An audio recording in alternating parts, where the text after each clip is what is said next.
So ఆ comment చేశాడు అంటే ఖచ్చితంగా ఆయన ప్రూవ్ చేయాల్సిన బాధ్యత ఆయన మీద ఉంది. గవర్నమెంట్లో ఎన్ని ఇన్స్టిట్యూట్లలో పెడతాడో, ఏ విధంగా పెడతాడో మొత్తం విజిలెన్స్ రిపోర్ట్స్ కానీ, సిబిఐ ఎంక్వైరీ కానీ, ఎన్ని రిపోర్ట్స్ ఎవరైతే ఇన్వెస్టిగేషన్ ఏజెన్సీస్ ఉన్నారో అందరితో కూడా ఎంక్వైరీ చేయించాల్సిన బాధ్యత చంద్రబాబు నాయుడు గారి మీద ఉండదు. లేదు ఇదేదో నేను గాలి మాటల కోసం చెప్తున్నాను, ఇంతకుముందు జగన్మోహన్ రెడ్డి మీద చెప్పిన గాలి మాటల్లాగానే ఇది ఒక గాలి మాటల్లాగానే మిగిలిపోతుంది అనేది కూడా మనం అందరం కూడా వెయిట్ చేసి చూద్దాము. సో డెఫినెట్గా అదొకటి. అండ్ రెండోది మెయిన్ హెడ్డింగ్స్ కూడా నడిచినది జమిలీ ఎలక్షన్స్ అని చెప్పేసి. ఇప్పటికైనా సర్వనాశనం అయినాము. ఇప్పుడు ఒకటేసారి పోయి మళ్ళీ దేశమంతా ఒకటేసారి పోతే అన్ని కొంపలు కొల్లేరు తప్ప వేరేది ఏంది కాదు. ఎందుకంటే వ్యవస్థ ఎలా నడిచిందో, ఏ విధంగా నడుస్తోందో, ఎవరి చేతుల గుండా నడిచిందో, ఎలక్షన్ కమిషన్ ఏ విధంగా పనిచేసిందో అందరికీ తెలిసినదే. అందరూ దాంట్లో అనుభవించిన వాళ్ళు. అయినా నాకు తెలిసి అది ఇప్పట్లో సాధ్యం కాదని నేను అనుకుంటాను. ఎందుకంటే దానికి 2/3 మెజారిటీ ఉండాలా. ఇప్పుడు ఎన్డీఏకు ఉన్న మెజారిటీ 293 ఉంది. యాక్చువల్గా ఉండాల్సింది 362 ఉండాలా. రాజ్యసభలో ఎన్డీఏ మెజారిటీ 121 ఉంది. ఉండాల్సిన మెజారిటీ 164 ఉండాలా. సో అవన్నీ కూడా ఇప్పట్లో అయ్యే పరిస్థితి ఏం కనపడటం లేదు నాకు తెలిసి అయితే. We have to wait and see ఆ విధంగా వస్తుందా లేదా అనేది. అండ్ మహిళా బిల్లు పెట్టారు, కులగణన ఒకటి ఉంది. అదేవిధంగా ఇంకా ఇప్పటికీ పాపులేషన్ సెన్సస్ చేయాలి, 2021లో చేయాల్సింది కోవిడ్ కారణంగా పోస్ట్పోన్ అయింది. సో అది చేయాలా. ఇవన్నీ కార్యక్రమాలన్నీ కూడా ఉన్నాయి.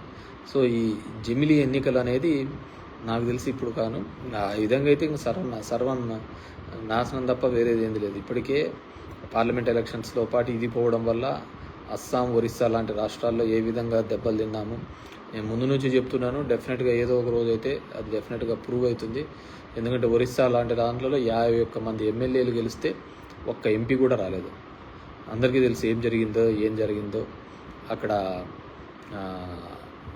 ఈవీఎంస్ ఇంకోటి అది చెప్తే అది పెద్దగా చేసి చెప్తారు. ఓకే. రెండవది, సో డెఫినెట్గా ఇటువంటి అపవాదులు పన్నప్పుడు పార్టీ నుంచి నాయకత్వం కూడా ఇమ్మీడియట్గా రెస్పాండ్ అయ్యింది. ఇంకా జగన్మోహన్ రెడ్డి గారు కూడా రెస్పాండ్ అవుతారు అనుకుంటున్నాను. ఆయన ఏమైనా రెస్పాండ్ అయితే నేనైతే ఏం అడ్వైజ్ ఇస్తానంటే, తిరుమలకు సీఎం గారు వెళ్ళి జగన్మోహన్ రెడ్డి గారు మా లీడర్ వెళ్ళి అక్కడే వెంకటేశ్వర స్వామిది దర్శనం చేసుకొని వచ్చి బయటకు వచ్చి కిందికి వచ్చి ఛాలెంజ్ చేస్తే అప్పుడు చంద్రబాబు నాయుడుకి అసలు విషయం తెలుస్తుంది. సో ఆ విధంగా చేస్తేనే కానీ బాగుంటుందని చెప్పేసి నేను అనుకుంటున్నాను. And coming to the Vijayawada flood situation అందరికీ తెలిసినదే. సో వర్స్ ఇది అని.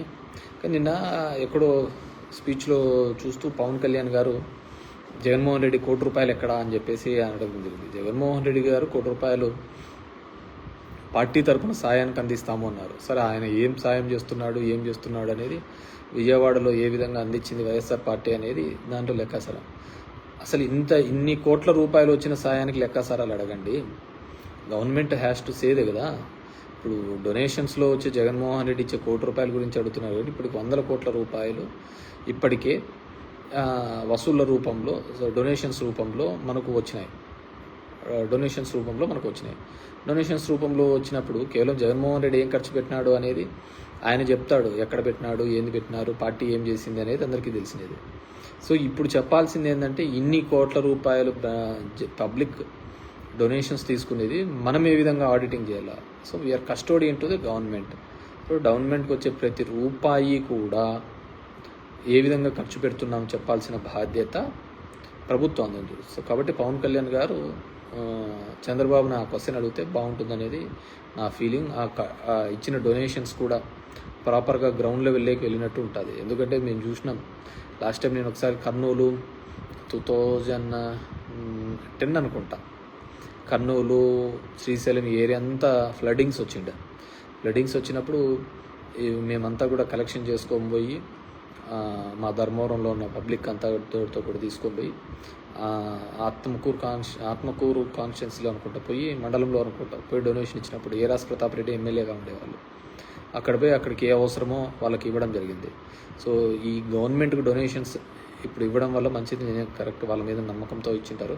కానీ అది ఏమాత్రము రీచ్ అవుతున్నాయి, రిసీవ్ అవుతున్నాయి అనేది కూడా ఇంపార్టెంట్. ఎందుకంటే గతంలో అమరావతి కోసం పెట్టిన హుండీ లెక్క ఎక్కడ పోయిందో తెలియదు. మిగతా దానిల కోసం పెట్టిన డబ్బులన్నీ ఎక్కడ పోయినాయో ఎవరికి తెలియదు అనమాట. సో డెఫినెట్గా అది కూడా పవన్ కళ్యాణ్ గారు అడిగితే బాగుంటుంది. ఎందుకంటే